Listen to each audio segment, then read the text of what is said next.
afternoon to everyone here and good morning to our Western Australian counterparts. Welcome to part one of our AVETMISS webinars.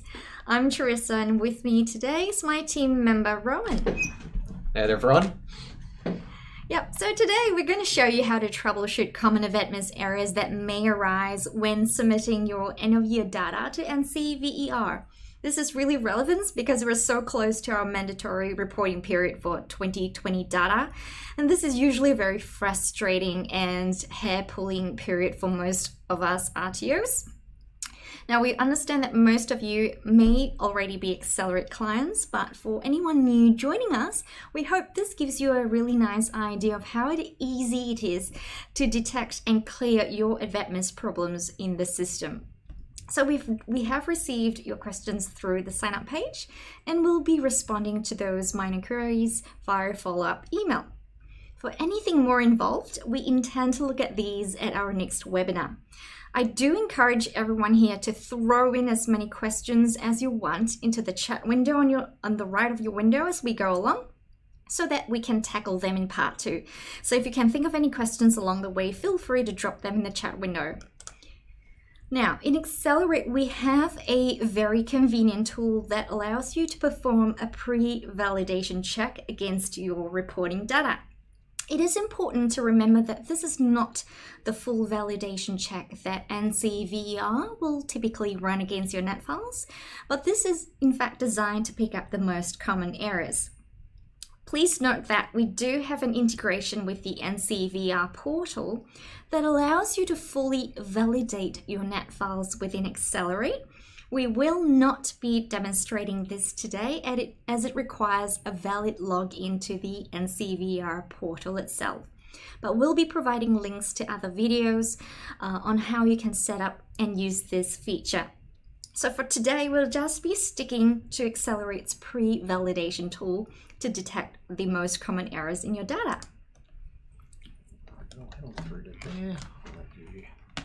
Okay, let's get started off. Yep. And look at setting up our reporting parameters. Okay. So to get started using this pre-validation check, what you want to do is to head towards reports in your aXcelerate account and go into the AVETMISS tab. All right, just waiting for the internet. All right, so if you do have your NCVER integrated into aXcelerate, you will see the following drop down. If you do not have your NCVER integrated, then you'll only see the aXcelerate option. So for today's purpose, we will just stick with the standard aXcelerate option. But if you were to use the NCVER integration, you have these options of either uploading the net files directly to NCVER, or you can kill two birds with one stone and select this option. If you're wondering how to get started with your NCVER integration, you may have noticed that there is an NCVER validation, so that's the first step. Moving on to the collection period, we are going to select 2020 because that's what we are reporting against. So I'll select the year. The dates are populated by default, so you do not have to set anything here. And with the collection type, I'm going to swap it to end of year. So these are the options you are presented with. With the state reporting format, it defaults to the state you're in, but for today's purpose, we are going to go with the national NCVER reporting format. So I'll select this one.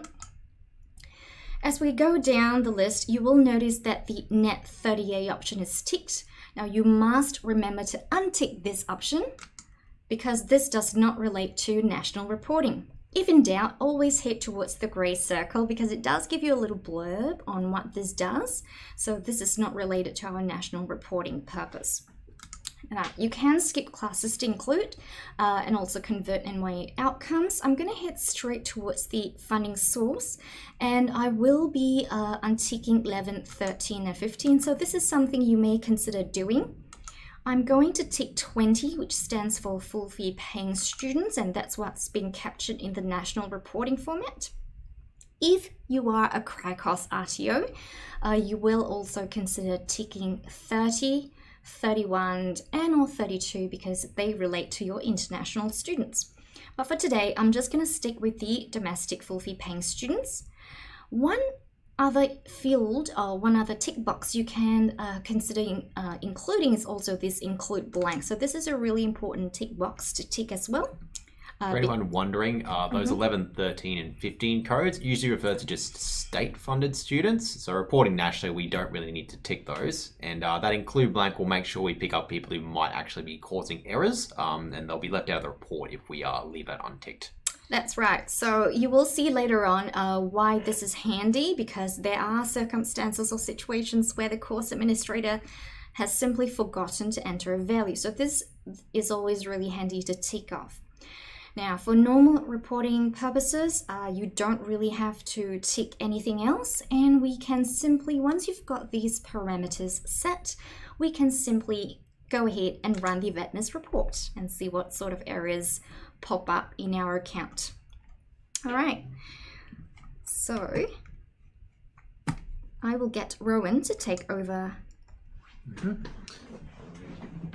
All right, so now that we've actually got a report run, we're going to dive in and look at the errors that it's found and go through the process of fixing those. So returning back to the system, you can see after running that report, it's come back with a few errors in pre-validation. So as mentioned, this isn't the full NCV integration, so it's not going to pick up every possible error, but the really obvious ones that would probably cause a problem anyway are going to be detected by our system up front. We're going to work through the order and go through each of the NAT file components that is making up this AVETMISS submission. Now we can see up top, we have an issue in the NAT10 file, the training organization one, and handling an aXcelerate, you can actually dive into these and not only find out what the error is, but also where it's coming from in the system. So right now, we've got one single problem of training organization identifier being blank. This is also known as your RTO code. Now, if your account's been properly set up, it's pretty unlikely that you'll actually see this because most of you have probably got your RTO code entered. However, in this case, we've neglected to do so, so we're getting this error. Now, this will kind of flow through and affect a number of other areas in the system if it is forgotten. It'll go all the way down to here. You can see the NAT 130, that error is still coming up. But really, the source of the issue is way back at this first file here. So it's best to work through these errors in descending order where possible. That's how this file structure will often follow. And we're going to click this here to dive into where aXcelerate thinks the problem is coming from. This will pop us open in a new tab. We'll let it load through, and it's brought us to the RTO vet settings of our system settings. The problem, as we can see in this section here, is this field is empty. We don't have an RTO code. So I'm just going to put in a number there. That's probably not a real RTO number. Maybe it is. We're just doing it for demonstration purposes and entering that here. There is also this. This would only be used if you are a RTO reporting to Queensland state funding. So we don't need to touch that today. We're focusing on the national stuff, and we need to have this filled. For anyone wondering, we have indeed been brought to the RTO vet settings. This lives under your system settings, but rather than navigating all the way there, you can rely on the error report to direct you to that right place. What I'm going to do is just save that for now, and we'll check how that error gets cleared in a minute. And after saving that, we're going to close down this tab because the original report is still across here. So you can safely click these links and open them up, fix the errors, and then return back here to get back to your other errors. With that out of the way, we'll move down and quickly check this NAT20, the delivery location. And this reports errors coming from your accredited delivery locations. Now, often these will be simple cases of misspellings, or perhaps the postcode doesn't match the AusPost register. In this case, we're actually getting an error about the RTO number again. Now, this is maybe a little awkward at first, since if we click here, this is going to take us to the delivery location that's causing the problem, like so. And you can see there's really nothing in here about that training organization identifier. There's just things about the delivery location. So if this identifier or postcode was wrong, we'd probably get errors around that, but it's really complaining about the RTO code. So to fix this error, you actually need to go to the same area we went to for this one. This is an identical error. It's affecting more than one component, but the area to fix it is still back in the vet settings like we did before. So what I'm going to do now is we're going to rerun this report as we've actually already fixed that number. So we're going to run this again with the same parameters to see how the error gets cleared. Let's do that now. We can hit rerun report. And it runs through, and you can see now both of those are just gone. So it's very easy to run through to check problems and clear them after you've fixed a few errors, just to make sure you're on the right track. All right, Let's continue on to the other components. We're going to dive into the NAT30 file, the program. This is where information about your accredited qualifications is normally stored, so your course scope, as it were. If we drop that down, we've got a number of errors in place here. We'll start with this one like so. It's primarily complaining about the program identifier. The qualification code is far too long. The maximum according to TGA is only allowed to be 10, and we've well exceeded that. Now, the reason this is occurring, as you can probably guess, is this is actually an internal qualification, and for some reason it's showing up in our accredited reporting. So we need to tell aXcelerate to just stop doing that, basically. If we click here, it'll take us straight to that problematic qualification. And we can see here it's extremely long qual code sitting up top. Now, the reason that this is being included is because we've neglected to tick this option here, Unit of Competency Enrollment Only. When you tick this option, you effectively tell the system to stop reporting this qualification as an actual accredited course. This one most certainly isn't, so we should stop including it in the NAT files as it's already doing so. So I'm going to tick that there, and that should be good to go. Now, do note that if there are any accredited units inside of this qualification, those should still be reported. So for example, down in here, you can see these units here. If any of you have run a business course, you would probably recognize these codes. These are actual accredited units. So we'll only tick this option here because we don't want to report the qual. It's not a real collection of units. There's no sort of program with that. However, these units still do need to be reported. So we'll leave it as is. However, if you are running a course where the qualification is internal and every single unit is also internal, so it's just in there maybe to hold your e-learning or run an internal training course with no accreditation, then I would advise also going down and unticking the vet flag as well. In this case, we still have accredited units, so although we will tick the Unit of Competency Enrollment Only, we're still going to leave this ticked because there's accredited training involved. I'll do Submit now to save that. And that should deal with that lengthy unit code error. The actual problem isn't really the code, it's the fact that we're putting it in the files. If any of your accredited qualifications do come back with the exceeding the maximum length, my advice is to check training.gov, make sure you've actually put in the correct code and that you're matching what they've written. There's a chance a spelling mistake or a space may be making it longer than what you intend, thus tripping up this error. Below this, we've got a few other errors, and this mandatory nominal hours problem is actually occurring for our accredited quals, not just the internal one we mistakenly reported. So if we click through onto this, we can take a look at where that's coming from. The result of that error is from underneath all these units, is the nominal hours field, which you may have just seen before. You see it's got a red star here indicating that you'll probably need to fill this in at some stage. And this should be the total normal hours for the course of study. So as a student does this qualification, they'll go through X number of nominal hours.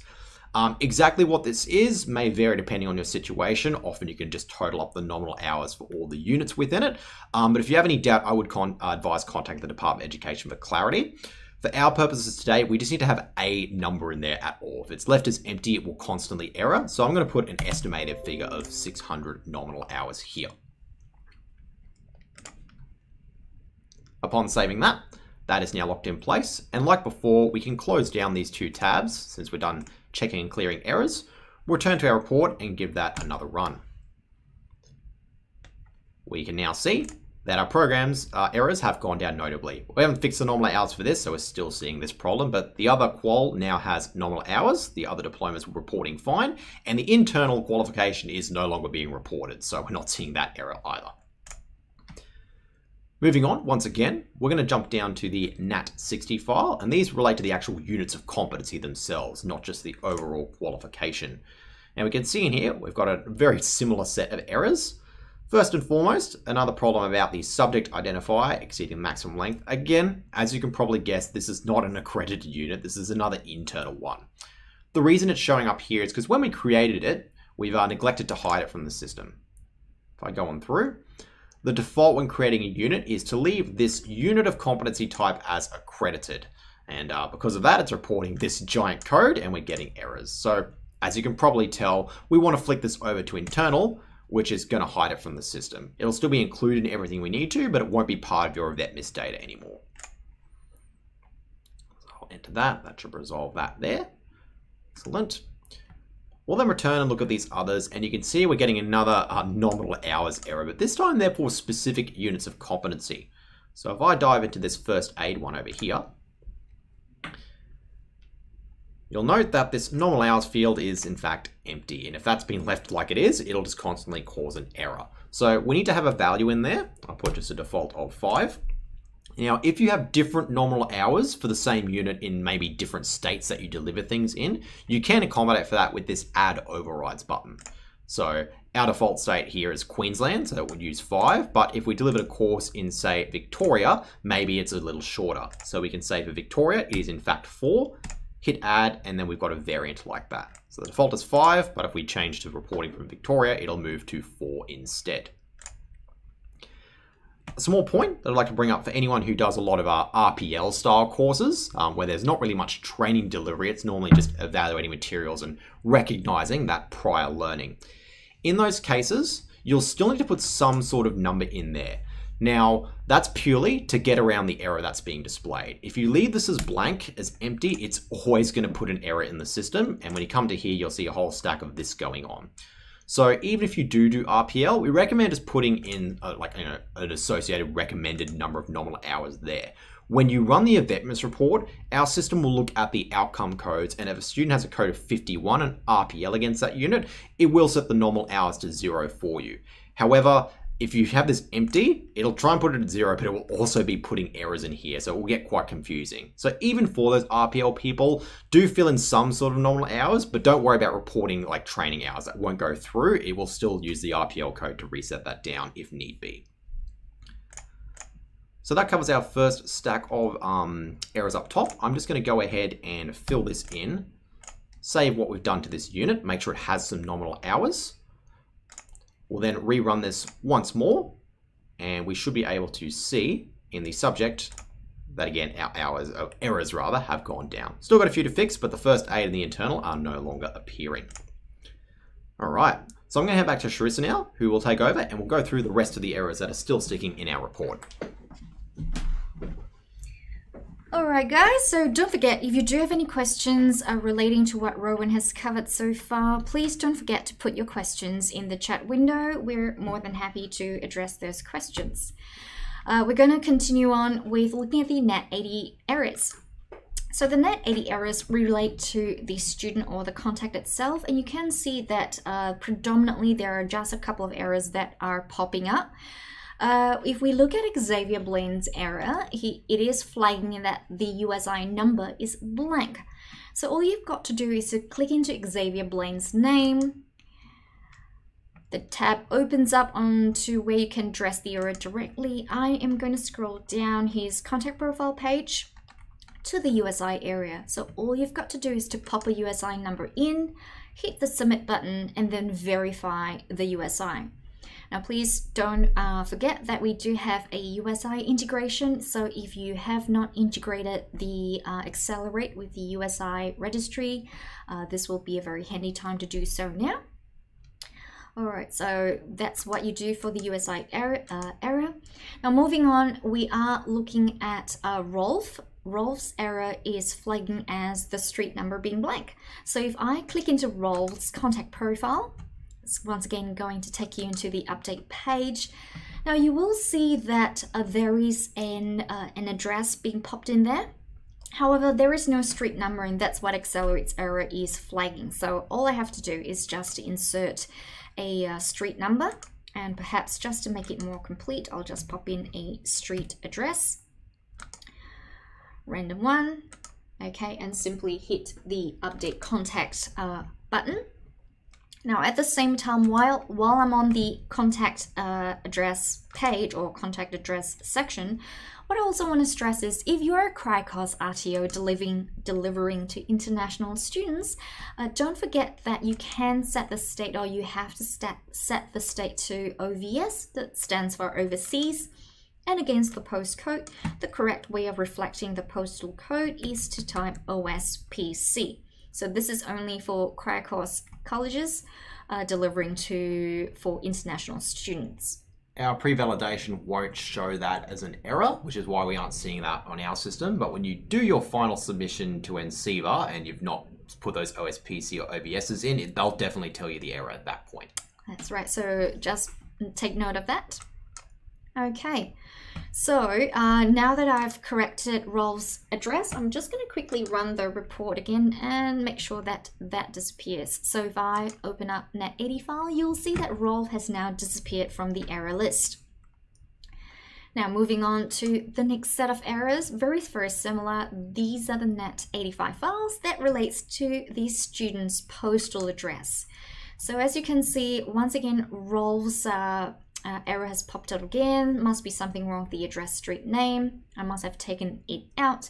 But I'm also going to look at Gordon's profile. So if you jump into it, this relates to the postal address. So once again, there is no number relating to it. So I am going to enter a value against both numbers. Perhaps set the city to Brisbane and simply hit the update button. If I were to run the report again, let's have a look at the net85 files. It has reduced to 1 and taken Gordon off the list. Okay, now we're moving on to the net90 and net100 files. At this stage, aXcelerate's pre-validation tool is picking up that it's got no errors. However, that does not mean, and that's not to say that you will not have any errors detected when you submit to NCVER. It's just that in aXcelerate's mind or its detection, it just hasn't flagged anything significant. All right, so do look out for the disability or prior education errors. If they do pop up, they just need to be updated accordingly based on what NCVER tells you. Moving next to one of our net files with the biggest errors is the net120 file. So as you can see, there are heaps of errors here, and that is because the net120 file or training activity looks at all unit-related data. This ranges from unit outcomes to dates to funding sources. All right, so it could be the dates not matching the outcome codes and that sort of thing, or missing information. So we're going to look at Xavier's profile and see what's going on with his units. So jumping into Xavier's student enrollment page, it takes you straight into where the errors are occurring. At the top of the page, you may find this quite a familiar sight with your own accounts. There is a box flagging that the dates, the unit dates, are just not matching the outcome. So let's scroll down to where the units are. All right, we'll see that the first unit, there is a red X against the end date, and that is because aXcelerate is telling you that the end date of this unit does not match the status. This is a continuing activity status, which indicates that the student is still studying or still progressing through this unit. However, we are indicating in the system that the student has completed this unit. So to fix this error, the end date should either be pushed down the track to a future dated date to indicate that this student is still studying, or to simply change the status to competency, competent, or competency not yet achieved. So it should probably, if we push those dates out to 2021, then that should actually clear out that error. That's correct. Yep, because that's not part of the 2020 reporting period. Next, very similar for the second one. Now for the third unit, this is flagging as an error because the date is set this year. So if this student is competent for the 2020, and this is in the future, so we need to backdate to a date that's in the past. Now these NYS errors, once again, they're occurring because the end dates or the start dates do not match the status. Here we've got NYS, that stands for not yet started. However, the start dates on this page are indicating that the student has started, so the start dates are simply not matching the outcome codes. So if you're wanting to quickly change all the dates to or outcomes to what they should be, we do have a bulk tool, so you may be utilizing this already. So under the bulk tool, I'll just change all the units to competent and maybe just simply change the end date to, let's backdate these to 2020. You would, of course, set this to what the student actually has for your account. We're just setting these competent to put them in a state where the errors won't appear anymore. That's correct. So we're just doing a demonstration here to show you how to fix the errors. And I'll just submit that and go OK. So this is how you can potentially bulk set the outcomes, and now you'll see that the errors have sort of disappeared. Now this error is showing up because the end date is after the start date. So it's just a matter of pushing it out to a more logical looking end date. So if I were to rerun the report for Xavier again, these errors should effectively disappear, and you'll see that it will look a lot better. So let's open up training activity. You can see that the number of errors against Xavier has reduced. Now, let's look at the next error that's popping up against the 120 file, and that's the mandatory funding source national field. If we jump back into Xavier's profile again, this particular error is in fact referring to this area over here, this field. So the funding source national is currently blank. And if you remember earlier, we encourage you to tick include blank under the funding source when setting up your AVETMISS parameters. This is exactly what it's going to pick up. So the administrator here has forgotten to insert a funding source, so I'm just going to select a domestic full fee paying student in this way. Scroll down and simply hit the update enrollment button. Okay, so if you were to do this in bulk and you're not wanting to set the funding source against each student individually, if the funding source is indeed all the same across every student in the class, you simply jump into the class hyperlink shortcut over here to take you into the class matrix page. Okay, so in this page, we have 3 students. Potentially all their funding sources are missing.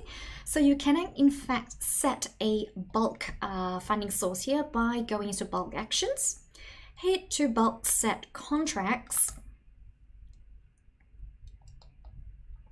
and you will see that against the funding source, it allows you to bulk set the funding source against all students. So you can simply check these 2 students and update the selected funding source. Okay, and that's how you update the funding source in bulk.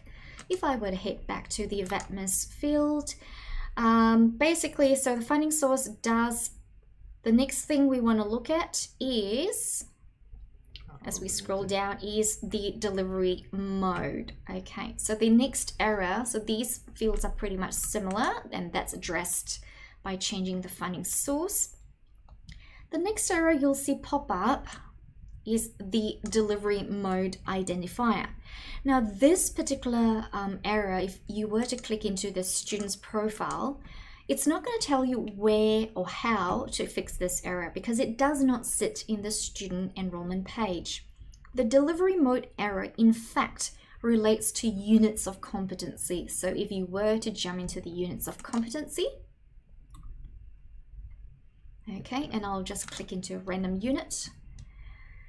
Okay, so earlier on you learned that you have to set nominal hours, but at the same time you do have to set the delivery mode as well for AVETMISS reporting. So that error you saw on the pre-validation page is in fact referring to the unit of competency delivery mode. You would then want to select the correct mode for the delivery of your course, be it internal, external, workplace, or a combination of both or more. All right, so once you correct those errors, the errors relating to the delivery mode identifier will disappear accordingly. There's a similar one there too for William Gardner. It's not delivery mode, it's delivery location, which you can see. It's just above that error. If you're getting that, it does refer to a field that generally should have been filled in when you were setting up the class. If we click through to William Gardner again. Yep, so let's jump back into William Gardner. You'll see near the top of the enrollment, there's a delivery location field that should generally be filled in. You can fill this in student by student to resolve this error, but arguably you should probably set it at the class level because that will affect every student in the class and save you a lot of clicking. So if we go into that first aid class, you'll probably see that it hasn't had a delivery location set. So if we put that in there, that should flow through to all the students within and probably clear a stack of errors. Yeah. Okay. So essentially you'll notice that most of these errors are relating to units, locations, or modes, as well as dates and outcomes. So as we hit down the list, we're not going to clear all these errors in our demonstration today. but this is just to demonstrate all the common errors that can potentially come up in your Net 120 file. Now finally, we're going to look at the Net 130 file over here at the bottom of the page. Currently that is looking good. There are no errors flagged, but once again, do note that this does not mean that it is completely error-free. So if your NCVR report does come back with errors, please make sure to change it within the system. If I were to run this report, it's not going to clear all the errors, but you'll see that they are significantly reduced. We started what, 198, and we're already down to 170 with a couple of clicks. That's right. So once you're ready to submit your files to NCVR, you can do it through the NCVR portal if integrated. If you're not integrated at the moment and you may find that you don't have time to do it, you can simply download the net files by clicking on this button, and that provides the zip file for you to process your NCVR reporting. Now finally, if you are still struggling with the errors and you're just lost and you want a bit of extra help, don't forget to use the aXcelerate Assistant tool. So that's the little colored question mark up there at the top. This is our handy, trusty aXcelerate Assistant that provides you with help guides relating to where you are in the system. So when you click on this, you will see that there's a lot of AVETMISS reporting shots, webinars, as well as help articles. You can jump into any one to have a read or watch the videos. And with this particular article here, if you click into that, you can either go through the AVETMISS reporting guide or simply click more to take you into a matrix of errors, and it actually tells you exactly how to fix up those errors. So it does cover all that we've covered today and gives you some tips and tricks on how to resolve these common errors. All right, so now on to Rowan to wrap up today's session. Yeah.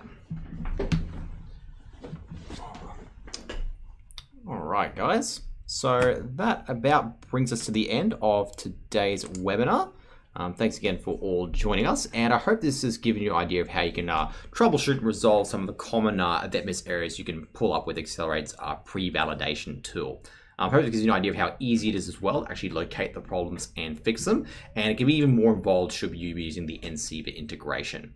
Now, if you popped any questions in the chat, as mentioned before, we'll be addressing any minor ones with a follow-up email. But for anything more involved, we would like to put that together for another potential webinar, sort of a part 2 to this one. On that note, if you encounter any sort of gnarly, more involved, interesting AVETMISS errors that we have not covered today, do feel free to let us know, again, to put into that part 2. And in relation to that as well, part of the sign up for part 2 will be an opportunity to put all your feedback for that as well. So we would just like as much information as you go through this busy AVETMISS reporting season. If you come across an error that you're really not sure how to resolve, or a kid's come up, you can fix it, but you wonder if there's a better way to do that, feel free to send it through, and we'll all discuss it during our next session if that goes on ahead. So please go by our website newsletter for that coming up. And otherwise, thank you very much for joining us today as we clear through some errors. See you guys. All right, see you everyone.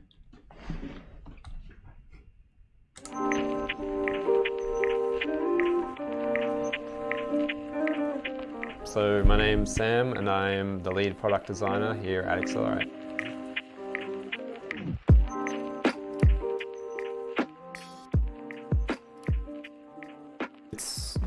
It's really relevant for anyone who is interested or has experience with e-learning and that sort of thing. So yeah, it should be pretty much, if you work at an RTO, you should be pretty familiar with the different types of e-learning and sort of how you create them and what you can include. So I think it's just, yeah, creating more options which are more in line with, you know, normal or purely e-learning based authoring tools. We also did it in a way where we really focused on making it work well on mobile devices as well. So that's been a focus of all the new question types as well, making sure they respond nicely on a small device.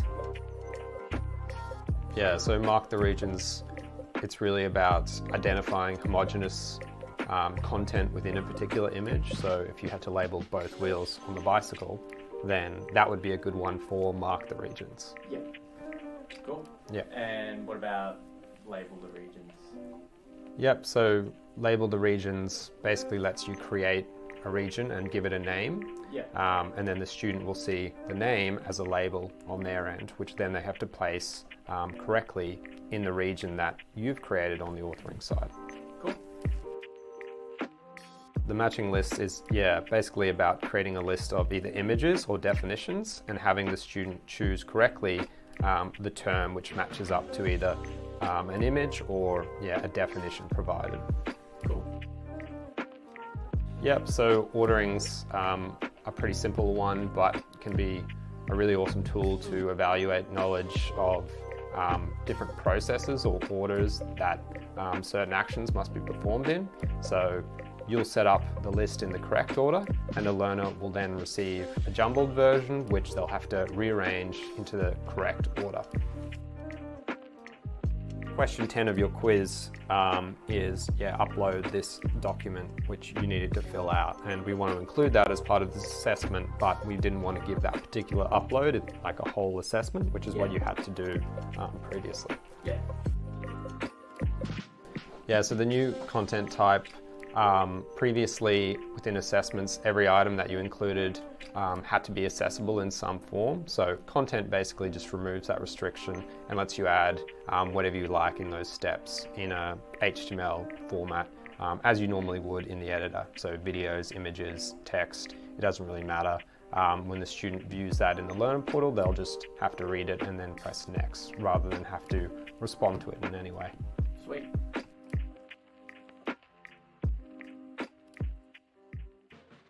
My name's Julian Tetzworth, and I'm a user experience developer at aXcelerate.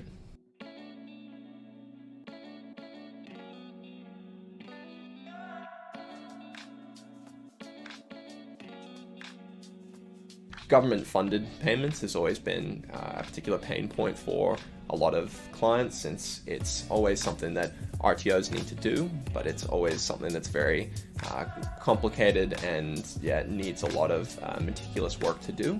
And so that's why it's been something that we've gone out to implement into the system to be able to make this a much more easy process, as well as give a lot more visibility to the data that you're actually receiving and managing.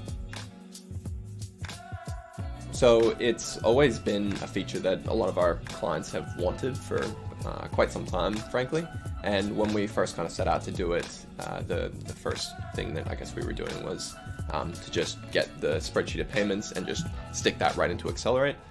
But the approach that we ended up taking after a lot of feedback from clients and engagement and iteration over a few different versions of it was to make sure that we're really comparing what is expected to be received versus what is actually received, to give more transparency to the reporting process, and to also make sure that your and our clients are getting the amount that they're expecting to receive, and be able to see if there's any kind of issues with the data, and be able to manage it more granularly if they'd like to, just because some other solutions that we've seen and that we originally were looking at were more of just taking the data, sticking it in aXcelerate, and not giving the user the control to be able to look over and report on and evaluate what they're actually receiving.